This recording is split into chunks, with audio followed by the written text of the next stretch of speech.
Эми Куран хадис менен Кыргызстанды эң жакшы сүйлөгөн бул Абдышүкүр Дамылабыз. Бул кишиге мындай Куран хадис менен сүйлөгөн жана жетпейт эч ким, менин оюмчачы. Ал ушундай деңгээлде. Анан фыкых жагынан келе турган болсо, мисалы, Олжобай устаз келди биз. Эми тасаввуф жагынан болсо Кенжетай устаз келип атат биягынан. Бүт тарабын биздин аалымдарыбыз коркунет көрөт.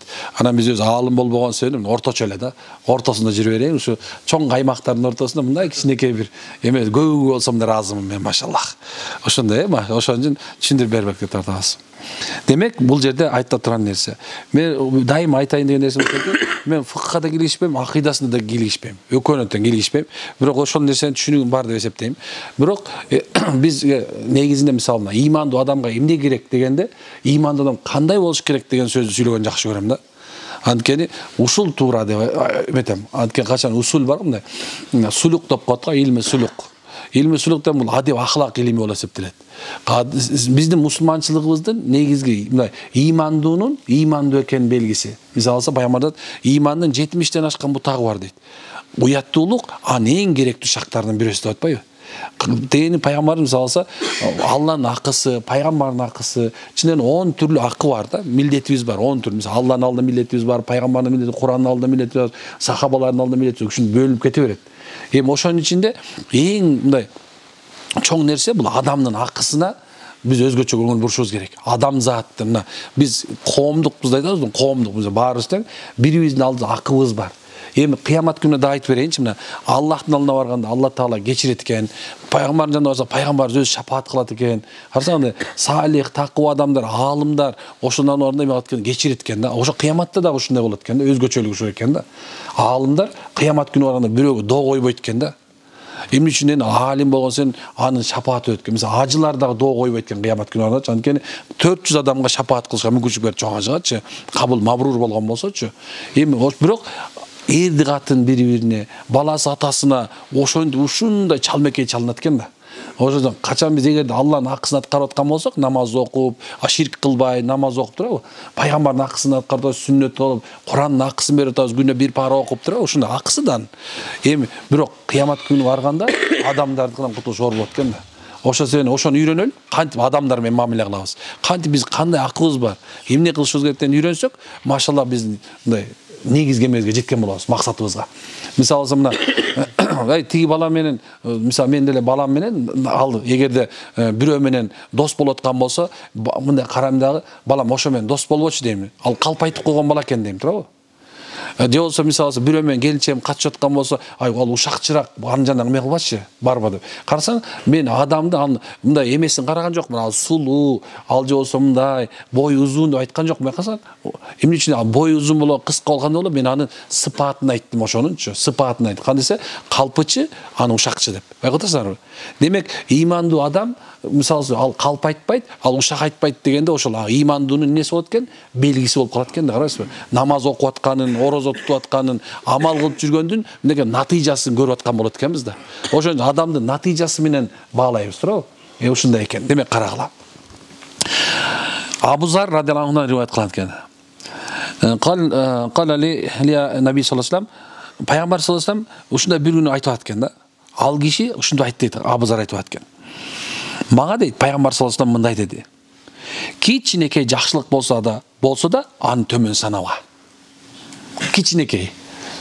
Кичинекей дегенде балкимде чаңчалык деп койсо да болот. Кичинекей жакшылык болсо да аны төмөн санаба. Керек болсо бир тууганыңа жылмайыңкы 100 менен жолугуң дагы жакшылык болуп эсептелет деп айтат. Муслим риваяты. Биздин убакытта азыр биз жашап аткан мезгилде биз көп убакыттар наглость первое счастье деген өтүп алганбыз, билесиңер. Ким наглыйраак боло турган болсо, ошо эреки биринчидей сезилет бизге. Бирок эталон Пайгамбардын айтышы боюнча эң бири ким кичипейил болгон болсо, Алланын алдында кадыр бийик ан. Ким жөнөкөй болгон болсо, анын кадыры бийик. Зөөкүр, зулум, бирөөнүн үстүндө үстөмдүк кылып турган адамдын бир гана адамдын жүрөгүнө коркунуч салышы мүмкүн. Бирок субханалла, Алладан корккон кичипейил жөнөкөйгө жүрөгүнө коркунуч сала албайт ал. Ошол себептен мусулмандын мисалы биз бул жерге мына чет мамлекеттер көп келет да, мисалы американец келет, француз келет, бүт нерсе мында келе берет да, бул ушундай айылда бул жерде туристтер турат да. Анан ушулар мындай байкайт элем. Келген сайын алар жанасаң, хай деп эле күлө берет да, хай деп эле жылмайып турат. А бизде мисалы жылмайсаң, мындай бизде сөз бар, жылмайгандан түңүл деген турат.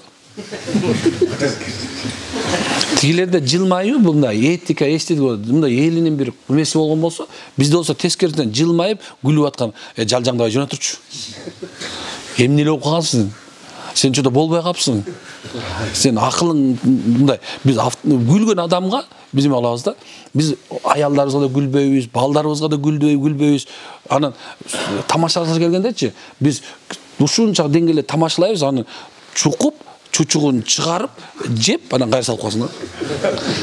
Туурабы? Бирок бул жерде жылмайуу деген сөздөрчү келе турган болсокчу, мусулмандын пайгамбар эң чоң деңгээлин айтып атат. Демек, сен ички дүйнөң кандай болсо, сыртың ошондой чыкты деген сөз.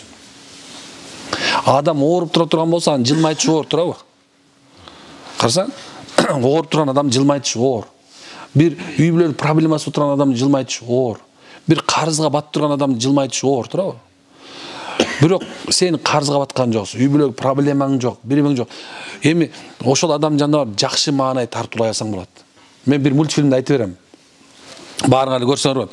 Жана YouTubeга жазсаң, просто так деген мультфильмди жазсаң, мындай эле бир буквально бир 5 мүнөттүк бир мультик да. Мындай эметип эле мультик. Анан кетип барат эле, жөн эле бир кичинекей бала мити кайгылып келатса, жанына келип бир гүл берип коет да. Бу эмнеге берилесе, просто так дейт да. Баягы бала сүйүнгөн болчу кетип барса, караса дагы бирөө кыйналып, мындай настроение жок кетип барат да. Аны барып туруп гүл берет да. Эмнеге берип атасың десе, просто так дейт да.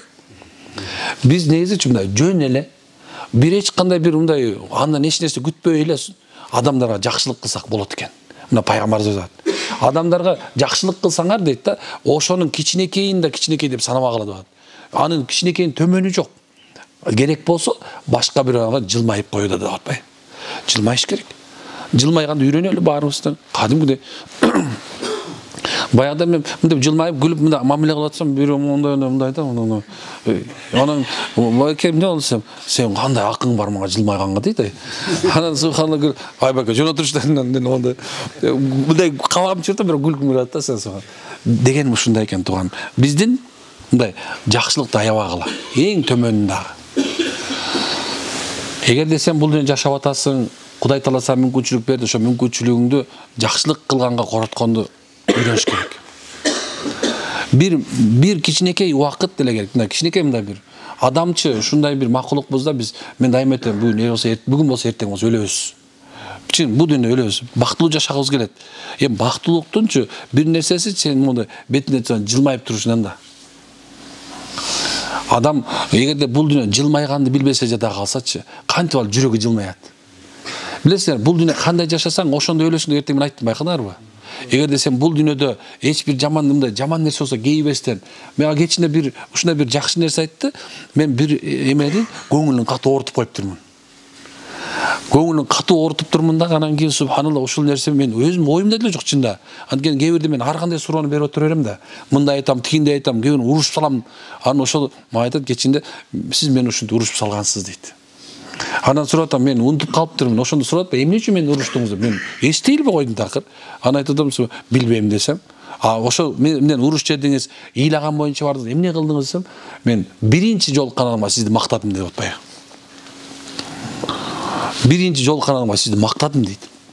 Ошо мактагандан кийин, ошо кайсы адамга жолуккан сайын эле, каякта жүрсүң, Эрмек молдого бардым, кандай момундай экен деп айтып бердим дейт.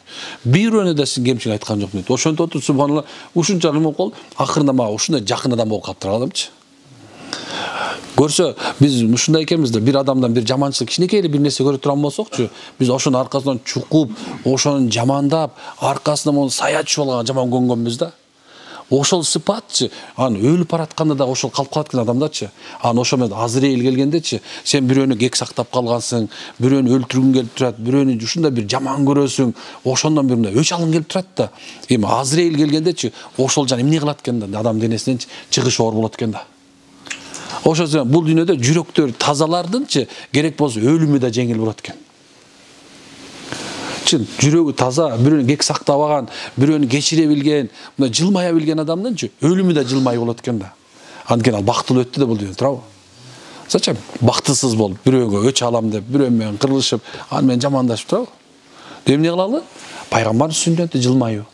Мындай сакал коюш эле сүннөт, узун көйнөк сүннөт, чач коюш сүннөт деп эле байкы ушуну коюп алган. Бирок субханалла бирөөнүн жанына келгенде душман да. Сакал коюп алган мындай.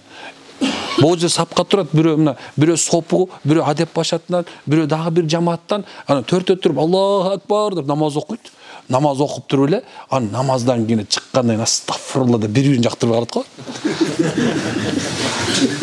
Жүрөктө байланыш жок, бири-биринечи жылмайбайт дажычы. Ушундай нерсе. Демек, биз ал керек болсо намаз окуп башыбыз бирикпей калыптыр да. Көчөдөн кантип биригет анда? Биз ушуна бирөөнүкүнө көрө албастык өтүп алдык. Чото бу дарбаза коюп коюптур, тиги катын алып алыптыр, тиги машина алыптыр, момундай улам карасаң баягы жылмайып турган нерсе момдоп, анан үйүнө кыпкызыл болуп кирип барып, аялын жайлайт, баласын жайлайт, ызычуу да, короче, мындай айткандачы. Ошондой турган. Демек, чоң сүннөттү унутпайлы. Азат Умар экен.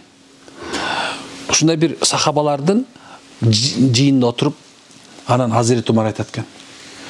Бизге сүйүктүү пайгамбарыбыз дейт, эки сүннөт калтырып кеткен дейт. Бирөө дейт, унчукпайт деген. Арзан бирөө унчукпайт деген. Силер унчукпаганын тандагыла дептир. Анан сахабалар жандары түшүнбөй, сиз пайгамбарды көп жүргөнсүз, бизге түшүндүрүп коесуз. Эмне болду десе, бул адеп ахлак деген экен. Унчукпайт экен.